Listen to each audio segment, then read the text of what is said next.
For many, if not most candidates, cheating comes as a reflex when it comes to job interviews. And in this video, I'm going to demystify a little bit what cheating actually means, what techniques do work to eventually bias the interviewer towards you, and explain to you a little bit the context of this whole thing. 3 points I'm going to touch upon this video. First would be, we live in an employer-driven market. Okay, an employer-driven market means there are less interviews, which in turn means the employer can assign their best interviewers, and therefore there are tougher interviews you'll have to pass.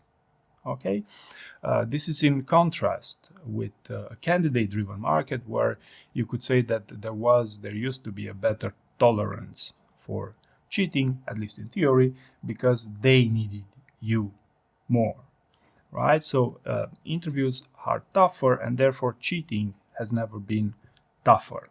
Okay. Second point I want to touch upon here would be efficient cheating. What do some of the best cheaters, if you want, do in these job interviews? And I'm going to give you 3 examples here.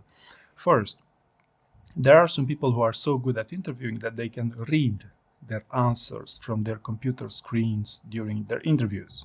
Okay.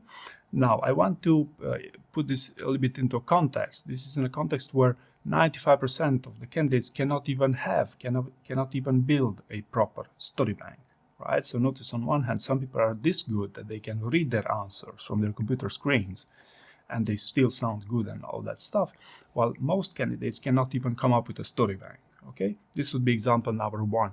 Second example, best candidates drive the conversations their way.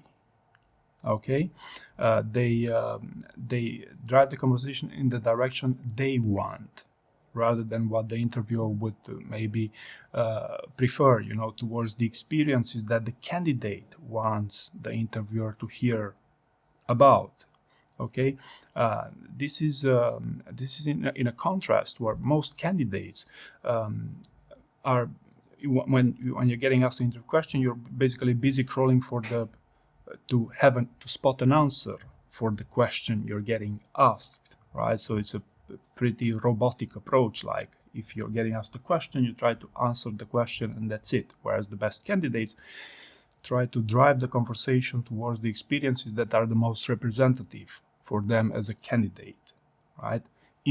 Driving the conversation their way. And the third example of so-called cheating, or at least efficiently cheating in job interviews, would be candidates with exceptional listening skills. Okay, so in a job interview, when you're getting asked a question, there is a reason behind that question gets asked, and usually that's a behavior, right? And the goal is to answer the behavior involved rather than just answer the question. Okay, so for example, tell me about a time when you took something which was outside of your area of responsibility, but definitely your company's best interest, right?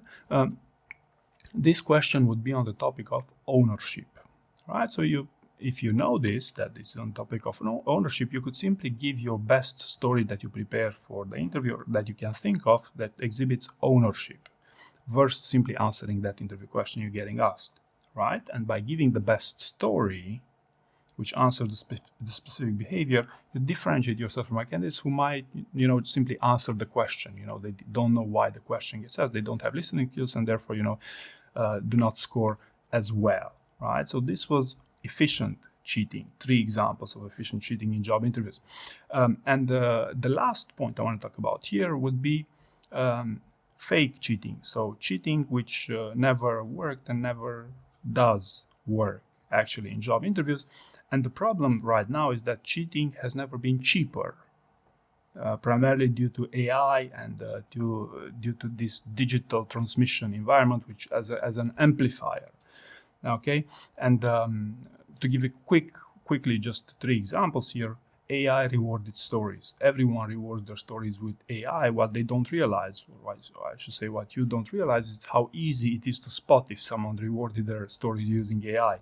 You don't even have to use software. The most basic example is, okay, you give me your AI rewarded answer. It might sound perfect, but the problem is that in a job interview, you'll also hear questions you have not heard previously, you have not prepared for.